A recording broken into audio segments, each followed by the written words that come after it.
Hi, this is Anna from Glory Garden, and since we're in the middle of tomato season right now, I wanted to show you a super easy way that my family makes tomato sauce. Because I hear a lot of times about people having to skin tomatoes, they think they need to skin them, and it's really not necessary. It's just a pain and you don't have to do it. So I'm going to show you our super easy and fast way to make tomato sauce. What we do is I would take the tomatoes, I have this flat here that I'm working on, I would core them, cut it in half, cut it in a quarter, and then I would take all of these, cut up the whole entire flat, and throw them in a big pot like this. And cook it down for about 1 or 2 hours. And this pot has already been cooking for a couple hours. I've had it on the stove. I just stir it occasionally. It's not really that big of a deal. So I've got this cooking, and you can see when I started out, I had it filled up to about here with tomatoes. And what I'm trying to do in cooking it is just to reduce it down so that I evaporate all the water content. So it started about here, and I reduced it down to about here.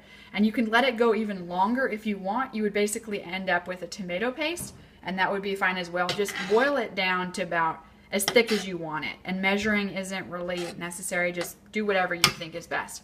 So from here, I would take this and I would pour it into our blender in small batches, and I would blend it up until it's super smooth. And when it gets done, you won't be able to taste or see the skins. You won't even know they're there. And then at that point, you can either choose to freeze it or can it. And we've canned it. So this is what one of our quarts looks like that we've canned this year. And keep in mind, this has no salt or flavorings in it.